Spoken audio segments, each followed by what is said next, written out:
Puji Tuhan, salam sejahtera di dalam kasih Tuhan kita Yesus Kristus. Selamat pagi, selamat kita bertemu dalam kasih Tuhan kita Yesus Kristus. Bagaimana kabarnya Bapak Ibu, keluarga besar Jemaat GPD LSAD Magelang? Menjadi doa dan harapan saya kita semua tetap terus ada dalam sukacita sekalipun kita masih menjalani masa-masa yang sulit di hari-hari ini. Amin, puji Tuhan. Sebelum kita lebih jauh lagi menjalani hari yang baru yang Tuhan beri bagi kita, pagi hari ini kita akan melandasinya dengan kebenaran-kebenaran firman Tuhan. Saya akan menyampaikan sebuah renungan dengan judul Menang Atas Rasa Cemas. Jadi menang atas rasa cemas. Ada satu ayat yang akan saya bacakan bagi kita semua.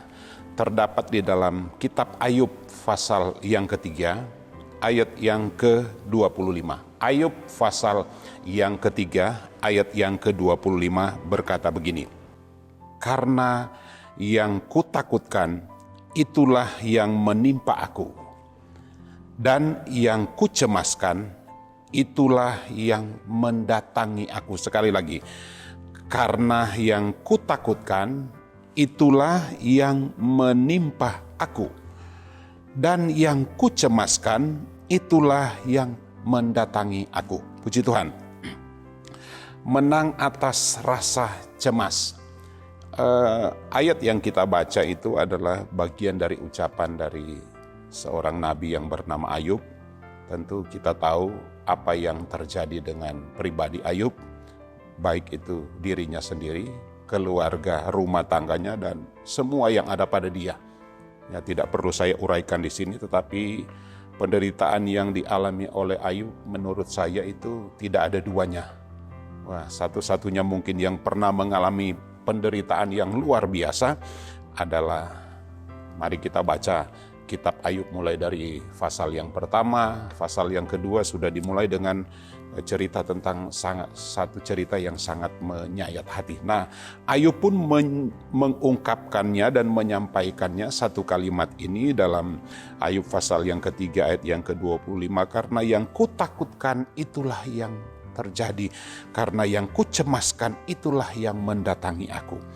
Nah, sekalipun dengan kondisi seperti itu, tapi ada bagian-bagian juga di dalam kitab Ayub yang menunjukkan dia menyampaikan pernyataan imannya. Dia menyampaikan tekad dan komitmennya kepada Tuhan. Dia pernah berkata, aku tahu bahwa penebusku hidup. Itu dalam Ayub pasal 19 ayat yang ke-25. Ayat yang Ayub pasal yang terakhir ayat yang kedua, Ayub 42 ayat yang kedua. Aku tahu bahwa engkau sanggup melakukan segala sesuatu dan tidak ada rencanamu yang gagal. Di satu sisi Ayub pernah mengeluarkan kalimat-kalimat kekecewaan, kekhawatiran, kecemasan. Tetapi ada banyak kesempatan Ayub pun punya pernyataan yang luar biasa. Ayub 42 ayat yang kelima dia berkata begini, hanya dari kata orang saja aku mendengar tentang engkau, tetapi sekarang ini mataku sendiri memandang engkau. Artinya Ayub itu punya banyak pengalaman pribadi dengan Tuhan.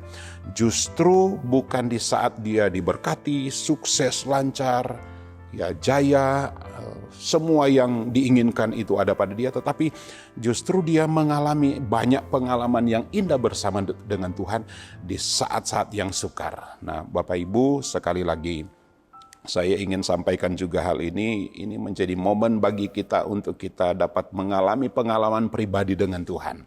Apapun kondisi dan keadaan yang kita alami, mari kita hadapi itu bukan dengan kekuatan kita, tetapi dengan kekuatan yang Tuhan beri bagi kita, baik itu melalui Roh Kudus ataupun firman yang kita baca, yang kita renungkan setiap hari. Nah, puji Tuhan, menang atas rasa cemas. Itu rasa cemas itu sering disejajarkan dengan kekhawatiran, kecemasan, kekhawatiran. Itu ya satu hal yang diibaratkan seperti sebuah lembar mata uang yang tidak bisa dipisahkan, kecemasan, kekhawatiran. Nah, mungkin juga hari-hari ini kita masih mengalami hal yang sama. Ada dalam kecemasan dan pun kalau Bapak Ibu bertanya bagaimana dengan pribadi saya, apakah saya mengalami kecemasan, tentu saya harus jujur berkata ya saya cemas, saya ragu. Tetapi di balik kecemasan dan keraguan, kekhawatiran yang kita alami, ada firman Tuhan yang menjadi jawaban bagi kita. Amin, puji Tuhan. Menang atas rasa cemas. Kalau begitu, bagaimana caranya kita dapat mengatasi kecemasan dan kekhawatiran ini?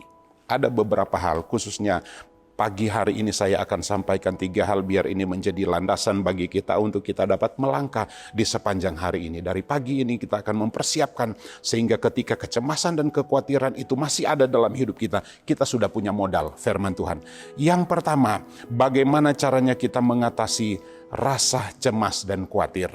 Saya mencatat di sini yang pertama, mari kita melewati hari-hari yang ada ini bersama dengan Tuhan. Ya, kita tidak bisa menghindari kecemasan itu, kekhawatiran itu pasti kita alami. Bahkan mungkin rasa takut itu ada pada kita. Itu tidak bisa kita hindari. Tetapi dalam kita menjalani hari-hari ini, mari kita lewati bersama dengan Tuhan. Ada lagu yang berkata, hari-hari ku lalui bersama Yesus, suka duka.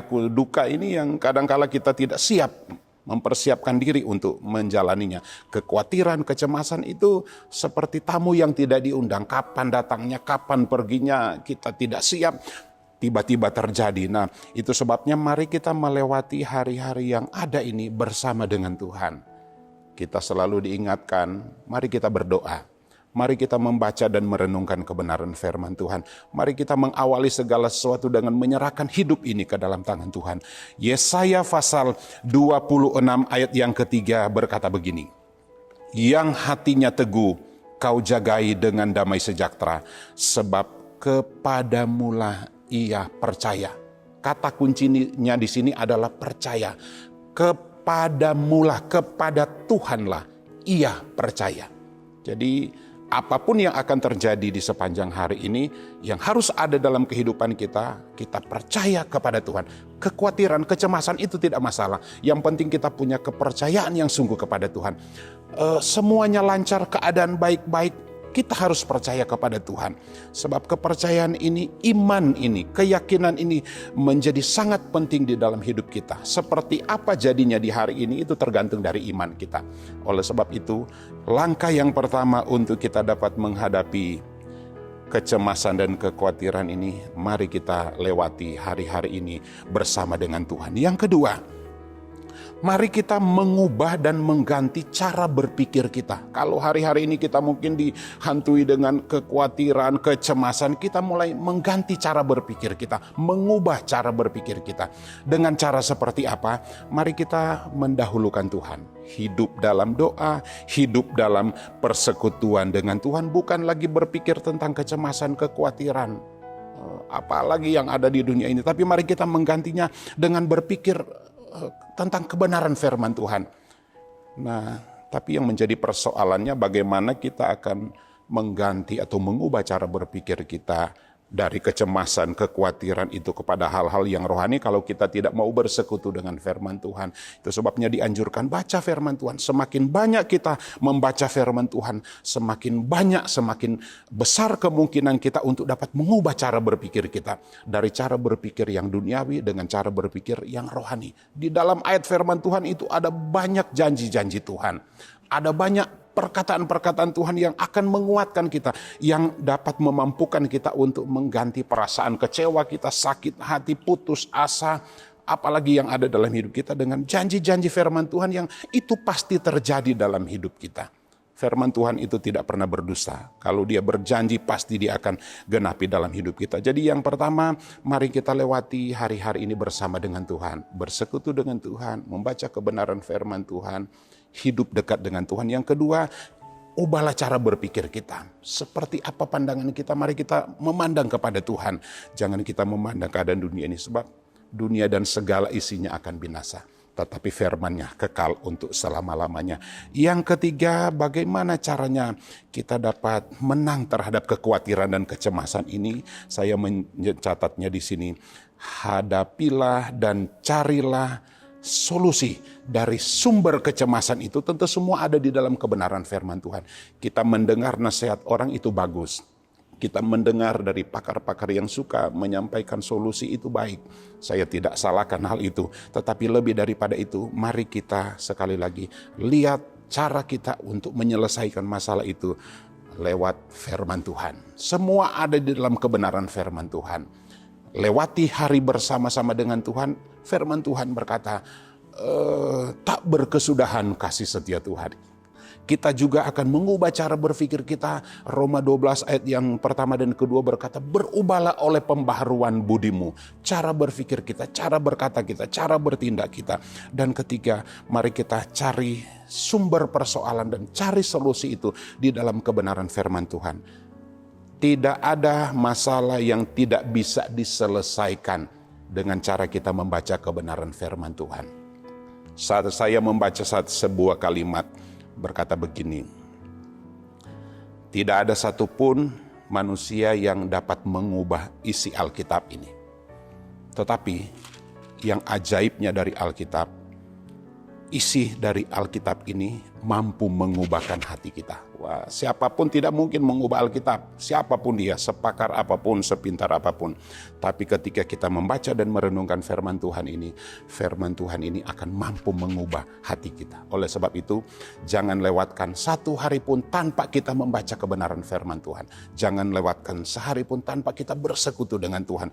Sebab semakin kita banyak bersekutu dengan Tuhan, maka kita akan melihat hal-hal yang mungkin menurut kita kecemasan, kekhawatiran, Tuhan gantikan dengan iman dan pengharapan. Ayat yang terakhir, Amsal 23 ayat 18 berkata begini, karena masa depan ada dan harapanmu tidak akan hilang. Di dalam firman Tuhan, masa depan itu pasti ada.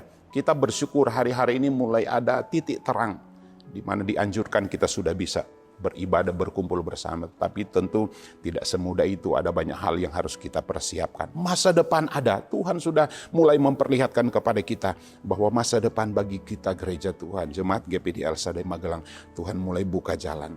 Tinggal menunggu waktunya, kita akan berkumpul bersama-sama untuk beribadah. Tetap terus bawa dalam doa, tetap setia kepada Tuhan. Mari kita membaca dan merenungkan kebenaran firman Tuhan setiap saat. Puji Tuhan, Tuhan memberkati kita menjalani aktivitas kita di sepanjang hari ini.